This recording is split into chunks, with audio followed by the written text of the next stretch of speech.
अहिले कोरियामा सबैभन्दा सुन्दर समय चलिरहेको छ, साकुरा सिजन।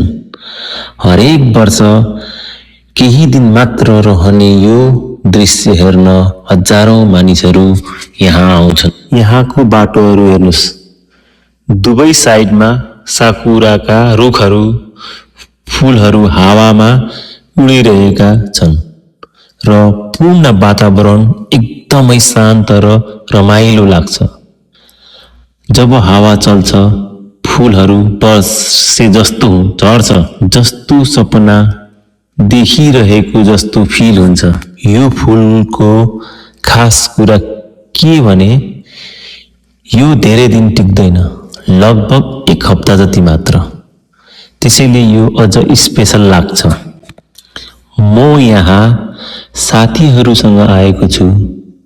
फोटो खिच्यौं, भिडियो बनायौं र यहाँको माहौल एकदमै मजाले इन्जोय गर्यौं। साँच्चै भन्नुपर्दा यो मेरो लाइफको सबैभन्दा सुन्दर मोमेन्ट्स मध्ये एक हो। कोरियामा साकुरा मार्चको अन्त्यदेखि अप्रिलको फर्स्टसम्म फुल्छ। कोरिया र जापानमा वसन्त ऋतु सुरु हुने बित्तिकै एउटा अद्भुत चमत्कार देखिन्छ।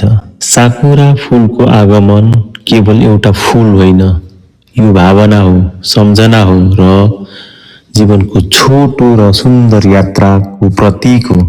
साकुरा फूलहरू सेतो, हल्का गुलाबी र कहिलेकाहीँ गाढा गुलाबी रङका फुल्छन्।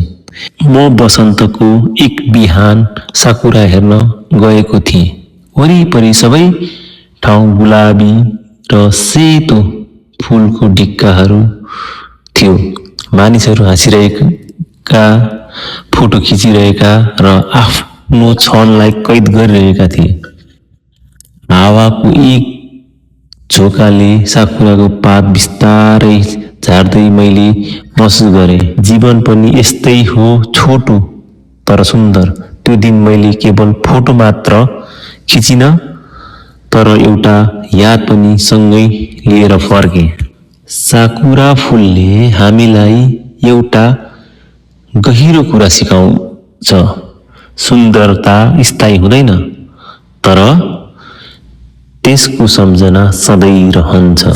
साकुरा सिजनमा यहाँ विभिन्न प्रकारका स्ट्रिट फुड पनि पाइन्छ।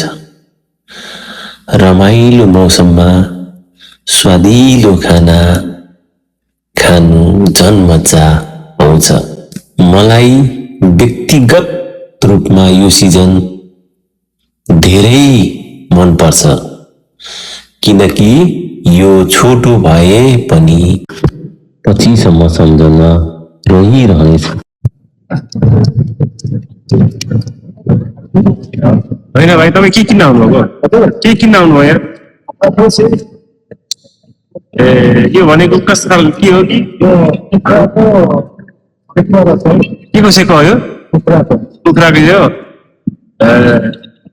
पोलेर दिने हो? कति भन्छ एउटा धिरको? 5000 भनेको नेपाली 500 रुपियाँ। मिठो हुन्छ हजुर? मेरो उता ढापा कति भयो तपाईँ आउनु कि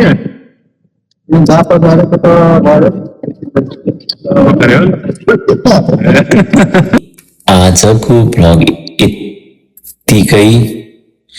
यदि तपाईहरूलाई यो भिडियो मन पर्यो भने लाइक, शेयर र सब्सक्राइब गर्न नभुल्नुहोस्।